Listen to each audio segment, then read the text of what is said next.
आज संसद में पेश किया गया आर्थिक सर्वेक्षण 2025-26 यह सिर्फ एक सरकारी रिपोर्ट नहीं है, बल्कि आने वाले बजट से पहले देश की आर्थिक सेहत का पूरा एक्सरे है। इसी दस्तावेज के आधार पर यह समझा जाता है कि सरकार देश की अर्थव्यवस्था को किस दिशा में ले जाना चाहती है और आने वाले समय में आम आदमी की जिंदगी पर इसका क्या असर पड़ सकता है।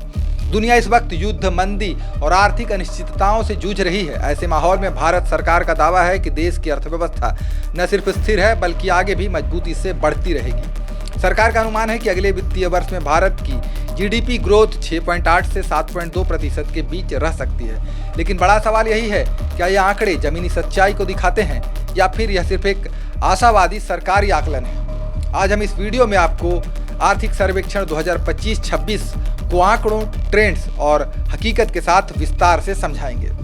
आर्थिक सर्वेक्षण का सबसे अहम बिंदु है जीडीपी ग्रोथ का अनुमान। सरकार के मुताबिक वित्तीय वर्ष 2026-27 में भारत की आर्थिक वृद्धि दर 6.8 से 7.2% के बीच रह सकती है। हालांकि यह मौजूदा वित्तीय वर्ष के अनुमानित 7.4% से थोड़ा कम है, लेकिन वैश्विक हालत को देखते हुए इसे कमजोर नहीं माना जा सकता। अमेरिका और यूरोप की अर्थव्यवस्थाएं स्लोडाउन के दौर से गुजर रही हैं, वहीं चीन की ग्रोथ भी सीमित होती जा रही है। ऐसे में भारत का 7% के आसपास बने रहना अपने आप में बड़ी उपलब्धि है। सर्वे में साफ कहा गया है कि भारत की ग्रोथ का सबसे बड़ा खतरा निजी खपत और निजी निवेश पर बना हुआ है। लोग खर्च कर रहे हैं, कंपनियां निवेश कर रही हैं और यही बाजार में भरोसे का संकेत देता है। इसका मतलब यह भी है कि आर्थिक गतिविधियों की रफ्तार फिलहाल थमी नहीं है।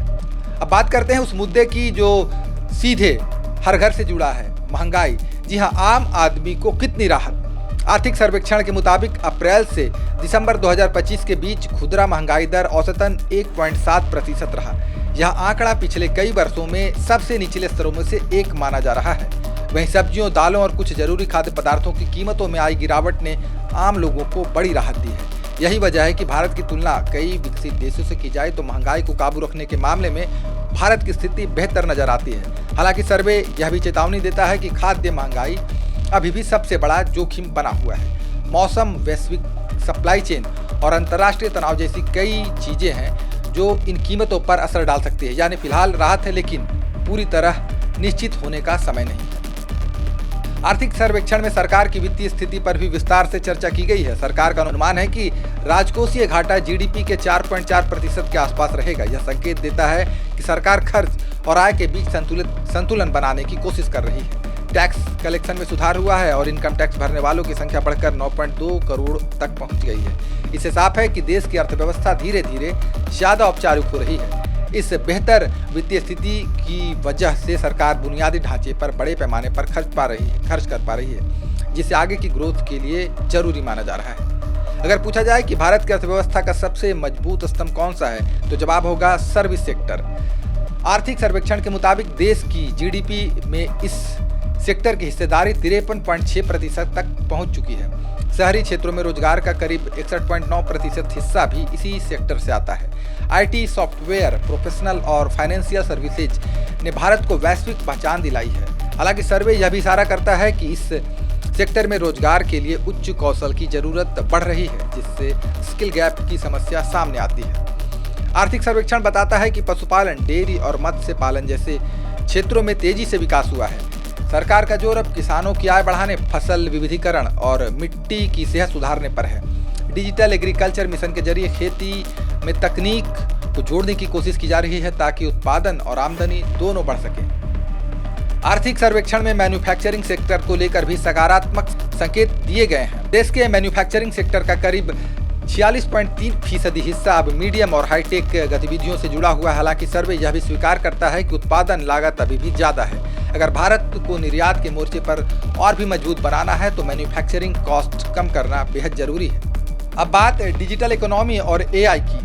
डिजिटल अर्थव्यवस्था आर्थिक सर्वेक्षण की सबसे बड़ी ताकत बनकर उभरी है। 2020 से 2024 के बीच भारत ने $114 बिलियन का डिजिटल निवेश आकर्षित किया है। Data centre, fintech, artificial intelligence और डिजिटल सर्विसेज में हो रहा निवेश भविष्य के रोजगार और आर्थिक विकास की नींव रख सकता है।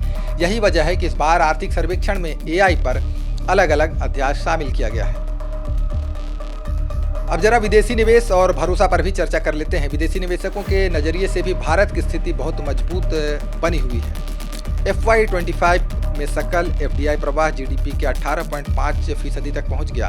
हालांकि पोर्टफोलियो निवेश में उतार चढ़ाव देखा गया है, लेकिन सर्वे का मानना है कि मीडियम टर्म में भारत को लेकर विदेशी निवेशकों का नजरिया सकारात्मक बना हुआ है।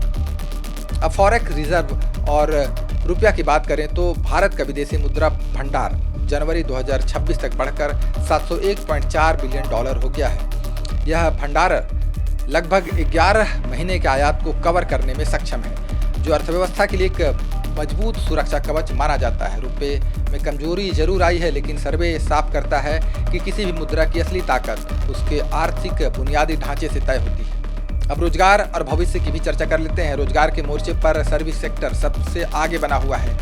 EPFO के आंकड़े बताते हैं कि नए रोजगार का बड़ा हिस्सा इसी क्षेत्र से आ रहा है। सरकार अब युवाओं को AI और नई तकनीकों से जोड़ने के लिए बड़े पैमाने पर स्किल डेवलपमेंट प्रोग्राम चला रही है। हालांकि सवाल अब भी यही है कि रोजगार की संख्या के साथ साथ उसकी गुणवत्ता कैसे सुधारी जाए। कुल मिलाकर आर्थिक सर्वेक्षण 2025-26 यह संकेत देता है कि भारत की अर्थव्यवस्था कठिन वैश्विक हालात के बावजूद मजबूत स्थिति में बनी हुई है, लेकिन साथ ही यह भी साफ है कि महंगाई, रोजगार और निर्यात जैसे मोर्चों पर चुनौतियां भी खत्म नहीं हुई हैं। तो दोस्तों, आर्थिक सर्वेक्षण 2025-26 साफ तौर पर यह संकेत देता है कि भारत की अर्थव्यवस्था चुनौतियों के बीच भी मजबूती से आगे बढ़ रही है। अब सबसे बड़ा सवाल यह है कि 1 फरवरी को आने वाले बजट इन संकेतों को जमीनी हकीकत में कैसे बदलेगा। आपको क्या लगता है, क्या सरकार रोजगार और महंगाई पर और बड़ा फैसला लेगी या फिर निवेश और इंफ्रास्ट्रक्चर ही बजट पर फोकस होगा? अपनी राय हमें कमेंट बॉक्स में जरूर लिखिए। अगर आपको हमारा यह एनालिसिस पसंद आया हो तो वीडियो को लाइक करें। ऐसे ही डीप एनालिसिस और फैक्ट बेस्ड खबरों के लिए बवाल न्यूज़ को सब्सक्राइब करें, ताकि हर बड़ी खबर